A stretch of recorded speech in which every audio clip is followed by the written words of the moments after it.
Bienvenue dans les enquêtes du Nouveau Détective. Le Nouveau Détective, premier magazine d'enquête sur les grands faits divers, et Engel présente Tué d'un coup de stylo en plein cœur. Une enquête de Sixtine Lepère. Mercredi 8 mai. Peu après 1h du matin, des lueurs bleutées et des bruits de portières réveillent les habitants de la rue des Croix du Feu, dans la tranquille bourgade d'Arlon, au sud de la Belgique. Une ambulance et 4 camionnettes de la police viennent de se garer devant la maison de M. Martini, un sexagénaire d'origine italienne. Mais à l'intérieur, c'est son fils de 38 ans, Claudio, qui les attend. Passablement éméché, il tente vaguement de réanimer sa compagne. Mélissa Ancel gît sur le sol, inconsciente, la poitrine ensanglantée.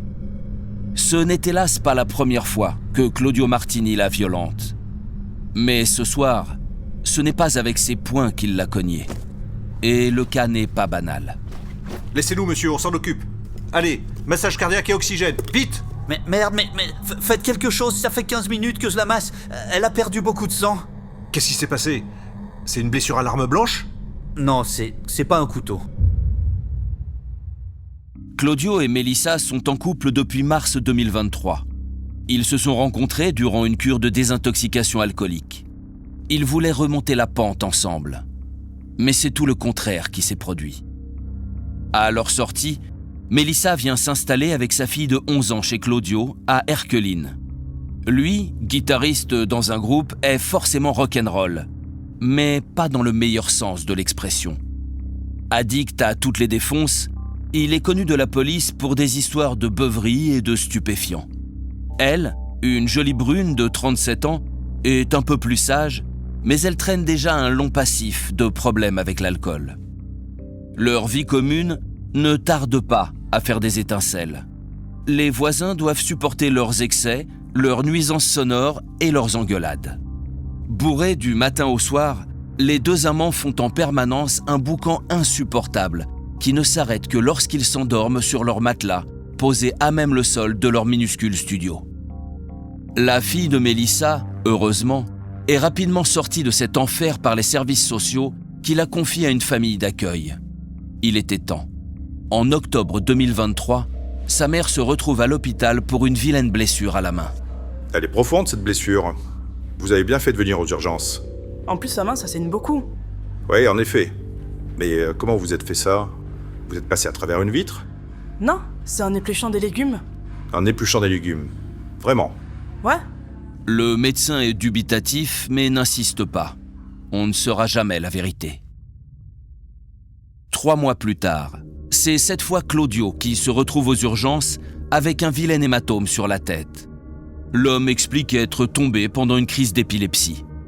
Mais on n'a pas plus envie de le croire. Ces blessures ne seraient-elles pas plutôt des marques de violence conjugale croisées? Questionnée, une amie de Mélissa témoigne. Je me suis toujours dit que tout cela allait mal se terminer. Et qu'est-ce qui vous fait dire ça? Il la frappait, je le sais, elle me l'a dit. Et elle se défendait. Est-ce que vous avez essayé de l'aider? De la conseiller? Oui, on a demandé plusieurs fois à Claudio de se calmer et de lui foutre la paix. Mais ça ne durait qu'un temps, et après il remettait ça de plus belle. Est-ce qu'à un moment, vous vous êtes dit que ça allait trop loin? Quand leur studio a pris feu, là je me suis dit qu'il avait franchi une nouvelle étape. Mélissa m'a dit que c'était accidentel, mais franchement personne n'était dupe. Et du coup, qu'ont-ils fait? Le studio était ravagé, inhabitable. Alors ils sont allés s'installer chez le père de Claudio à Arlon. Mais franchement, il n'y avait aucune raison pour que ça s'arrête. J'aurais dû réagir quand il était encore temps. Je m'en veux terriblement. C'est donc à Arlon, dans la maison du père de Claudio, dans la nuit du 8 mai, que le chapitre final de l'histoire va définitivement se refermer. Ce soir-là, pris d'un nouvel accès de colère sur fond de cuite épaisse, Claudio s'empare du premier objet qu'il trouve sur la table pour cogner sa compagne. Et cet objet, c'est un stylo à billes. Un bic, plus précisément. Petit, costaud et surtout très pointu. À l'arrivée des secours, le drame est consommé. Mélissa a pris la pointe en plein cœur et décède peu avant 2h du matin. Tu vas me manquer, petite sœur. A écrit sur Facebook son aînée dévastée. Une autre de ses sœurs ajoute J'ai le cœur brisé pour ma nièce, qui ne reverra plus jamais sa maman.